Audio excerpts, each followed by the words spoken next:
Hey gamers, welcome back to my channel. In today's video, we will look into Assassin's Scorpion King build. This build will primarily focus on poisoning your enemy and simultaneously getting assassination kill. With this build you can assassinate 5 enemies back to back, followed by using your ultimatum for any Onis. So without any further ado, let's get into the build.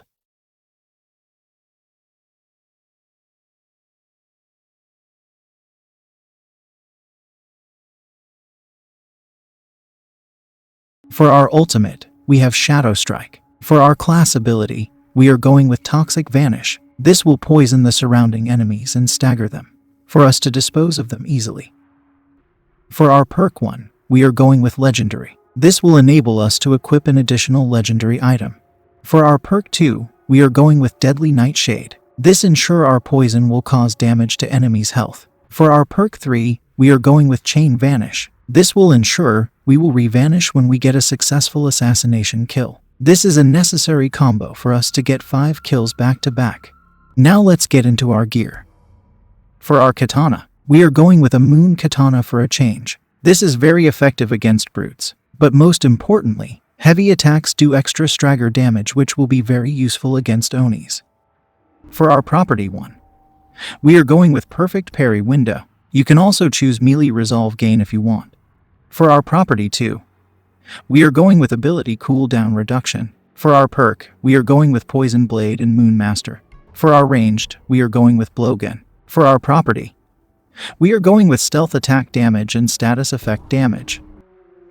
For our perk, we are going with Shield Piercing Ammo and Hallucination Darts. I have tried with Sharpened Ammo, which is supposed to give us bleed effect, but the damage result was not satisfactory. For our charm, we are going with Assassin Charm, with property as Stealth Attack Damage and Toxic Vanish Radius. By increasing the radius, you can poison more enemies who are not close enough. However, if you want to change this property, you can go for Ability Cooldown Reduction or Resolve Gain. Now for the fun part. For our perk we are going with Chain Vanish. By successfully assassinating an enemy, we can re-vanish and attack another enemy. This will stack with our Chain Vanish perk and technique tree, so we can assassinate 3 enemies back to back, which is the most our ultimate can do. Combined with Hysteria, every time we assassinate someone, the enemies who are near get hallucinated and attack each other, leaving us a lot of time to plan our next phase of attack.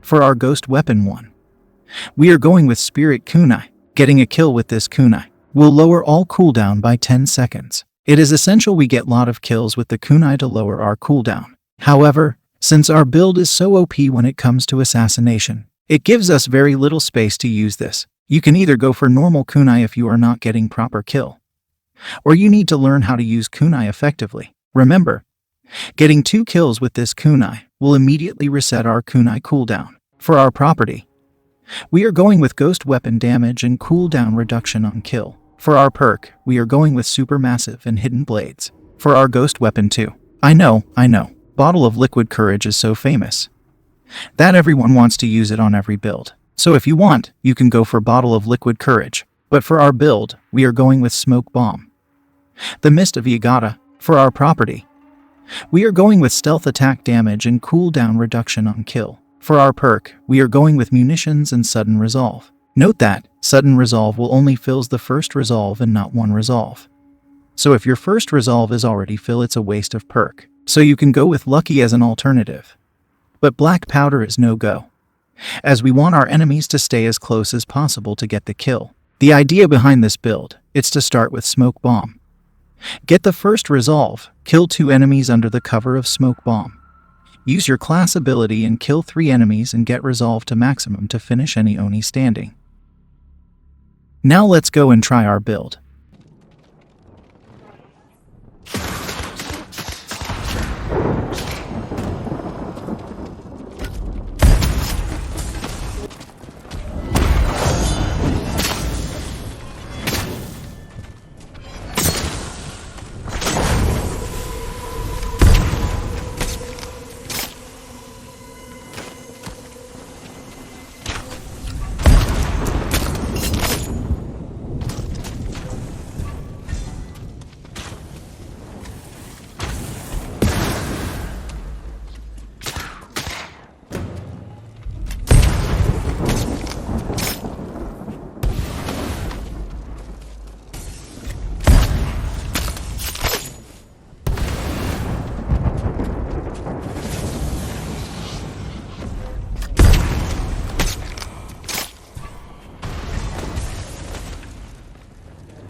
I was able to solo rivals and finish it within 18 minutes without dying once. Any good assassin out there can finish it within 15 minutes. But what about survival? For survival, you need to change your perk 3 from Chain Vanish to Shadow Storm, as the survival is mostly filled with Onis. An extra Vanish will do us no good as we can never one-hit Oni. So we are going with Shadow Storm, which will give us 5 strikes for ultimate, and we can use that to our advantage.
If you like this video, please click like and subscribe and drop a comment about your inputs on the build. I will get back to you with another interesting build soon.